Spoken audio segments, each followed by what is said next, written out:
નમસ્કાર દર્શક મિત્રો, આધ્યાત્મિક શક્તિમાં આજનો વિષય માતૃગયા તીર્થ, પિતૃગયા તીર્થ. તો માતૃગયા શ્રાદ્ધ ડોશી નોમના દિવસે આજે જ્યારે નવમીનું શ્રાદ્ધ હોય તો સમસ્ત ડોશી નોમ તરીકે ઓળખવામાં આવે છે. કોઈ બાની, કોઈ માતાની, કોઈ બહેનની તિથિ યાદ ન હોય તો સમસ્ત ડોશીઓનું શ્રાદ્ધ આ નોમના દિવસે કરવામાં આવે છે. માતૃગયા શ્રાદ્ધ આ નોમના દિવસે કરવામાં આવે છે. માતૃગયા તીર્થ સિદ્ધપુર ક્ષેત્ર સરસ્વતી નદીને પણ કહેવામાં આવ્યું છે. તીર્થ ક્ષેત્રનું આપણા સંસ્કૃત સાહિત્યમાં, સનાતન સંસ્કૃતિમાં ખૂબ જ મહત્વ બતાવ્યું છે. કારણ કે અન્ય ક્ષેત્રે કૃતમ પાપમ તીર્થક્ષેત્રે વિનાશ્યતે. તીર્થક્ષેત્રે કૃતમ પાપમ વજ્રલેપો ભવિષ્યતિ. એટલે તીર્થક્ષેત્રમાં કરેલું શ્રાદ્ધ, તીર્થક્ષેત્રમાં કરેલું દાન વિશેષ ફળદાયી છે. એટલે જે પણ તીર્થક્ષેત્ર છે એ અમુક તીર્થક્ષેત્રમાં જો શ્રાદ્ધ કરવામાં આવે તો પિતૃઓને ફરી જન્મ લેવો પડતો નથી. અને જે કોઈ શ્રાદ્ધ કરે છે એને પણ એવું કીધું છે ફરી જન્મ લેવો પડતો નથી.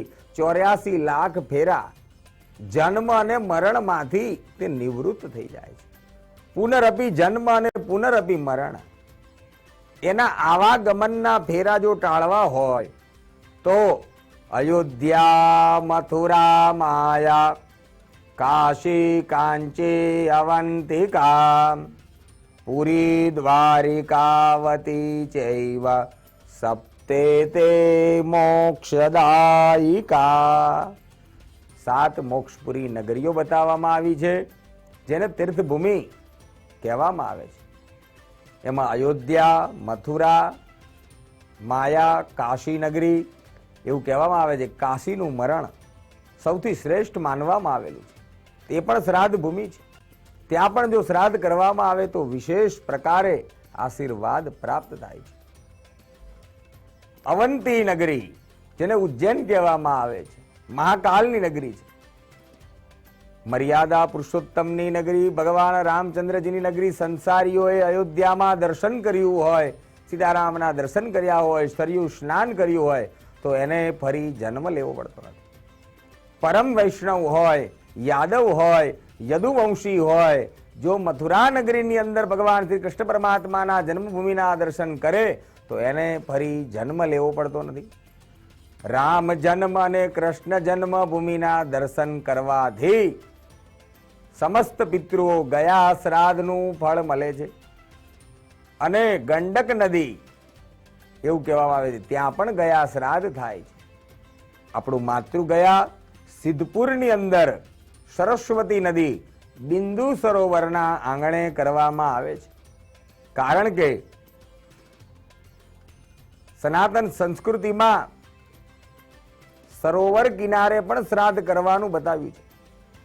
નદી કિનારે રહેવાવાળા નદીએ શ્રાદ્ધ કરે, સમુદ્ર કિનારે રહેવાવાળા સમુદ્ર કિનારે, સરોવર પાસે રહેવાવાળા સરોવરનું શ્રાદ્ધ કરે, પહાડો ઉપર રહેવાવાળા ત્યાં જ્યાં કુંડ હોય, જેમ જુનાગઢ છે તો ત્યાં દામો કુંડ છે તો ત્યાં પણ લોકો તર્પણ પિંડદાન કરતા હોય છે. પુષ્કરાદ્યાની તીર્થાની ગંગાદ્યા સરિતાસહ આગચ્છન્તુ મહાભાગ શ્રાદ્ધ કાલે સદા મમ. પુષ્કર સરોવર બ્રહ્મ સરોવર છે, ત્યાં પણ લોકો શ્રાદ્ધ કરતા હોય છે. એ પણ ગયા શ્રાદ્ધનું ફળ મળે છે. બિંદુ સરોવરની વાત કરી સિદ્ધપુરમાં, પુષ્કરમાં બ્રહ્મ સરોવરની વાત કરી અને માન સરોવર જે કૈલાસમાં છે. આ સરોવર બિંદુ સરોવર, માન સરોવર, બ્રહ્મ સરોવર છે તે જગ્યાએ પિંડદાન કરવામાં આવે. જે તીર્થક્ષેત્ર કહ્યું અયોધ્યા, મથુરા, માયા, ગયા તીર્થ, ત્યાં પિંડદાન કરવામાં આવે, ત્યાં દાન કરવામાં આવે તો જીવાત્માને ફરી જન્મ લેવો પડતો નથી. એટલા માટે શ્રાદ્ધ પક્ષમાં દાનનું, પિંડદાનનું અને એમાંય માતૃગયા શ્રાદ્ધનું ખૂબ જ મહત્વ બતાવવામાં આવેલું છે. તો આ માતૃગયા જે કોઈ જીવાત્માના માતા બા અને પરદાદી, આ ત્રણ ગંગા સ્વરૂપ માતા, યમુના સ્વરૂપ બા અને સરસ્વતી સ્વરૂપ પરદાદી, ત્રણ પેઢીના જો આશીર્વાદ જોઈતા હોય તો માતૃ ગયા માતૃ શ્રાદ્ધ કરવું જોઈએ. એટલે પિતૃઓનું શ્રાદ્ધ આપણે ચાણોદ નર્મદા કિનારે કરીએ, પણ માતૃતીર્થ માતૃ ગયા શ્રાદ્ધ તો સિદ્ધપુરને માનવામાં આવે છે. અને સમસ્ત ગયા શ્રાદ્ધ તો એ બિહારમાં ગંડક નદીના કિનારે આવેલી ગંડકી નદી, ત્યાં આગળ ગયા શ્રાદ્ધ બુદ્ધ ગયા જેને કહેવામાં આવે છે, એ બુદ્ધ ગયામાં સમસ્ત પિતૃઓનું ગયા શ્રાદ્ધ થાય છે.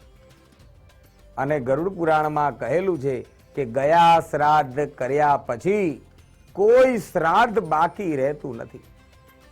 જે જીવાત્માનું જે ગોત્રમાં ગયા શ્રાદ્ધ થાય છે ત્યારથી લઈને ઉપરના જેટલા સ્વર્ગસ્થ થયેલા છે એ કોઈનું પણ શ્રાદ્ધ પછી કરવાનું રહેતું નથી.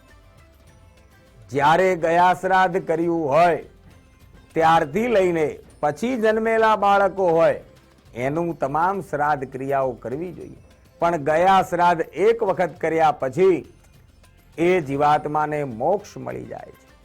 એને સ્વર્ગ નહીં, નર્ક નહીં, 84 લાખ પ્રકારના શરીર પણ નહીં, મનુષ્ય શરીર પણ નહીં, એને કોઈ પણ શરીર નહીં, જન્મ નહીં, મરણ નહીં.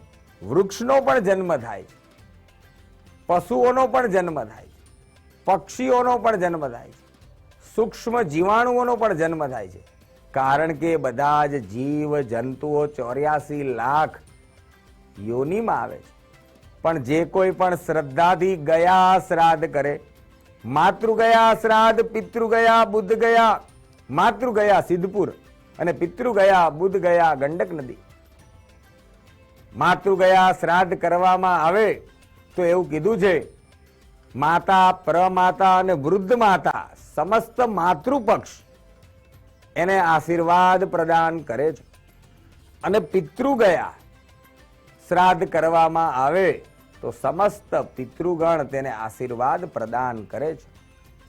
એવું કહેવામાં આવે છે કે બિંદુ સરોવર જ્યાં સિદ્ધપુરના આંગણે રુદ્રમાલય પણ છે, તો એ બિંદુ સરોવરમાં જો આપણે અસ્થિ વિસર્જન કરીએ કે પિંડદાન કરીએ તો તરત ને તરત એ સાક્ષાત ભગવાનને પહોંચે છે, આપણા પિતૃઓને પહોંચે છે. અને બીજે દિવસે જો આપણે ત્યાં ખોદીને જોઈએ તો એ અદ્રશ્ય થઈ ગયા હોય છે. બ્રહ્મ સરોવર હોય, માન સરોવર હોય, બિંદુ સરોવર હોય, એ આ સરોવરની મહિમા એવી છે. જેમ દરેક નદી સમુદ્રમાં જાય છે, જમીનમાં તળાવ હોય, વાવ હોય, પણ એનો સ્તોત્ર ક્યાંક ને ક્યાંક કોઈક નહેર જોડે, કોઈ નદી જોડે મળેલો હોય છે. જે કોઈ પણ આ માતૃ ગયા માતૃ શ્રાદ્ધ કરે છે અવશ્ય તેના ઉપર એના પિતૃઓની કૃપા પ્રાપ્ત થાય છે, એને ફરી જન્મ લેવો પડતો નથી. આધ્યાત્મિક શક્તિમાં બસ આટલું જ. મને આપો રજા. આપનો દિવસ મંગલકારી, શુભકારી રહે, એ જ પ્રભુને પ્રાર્થના.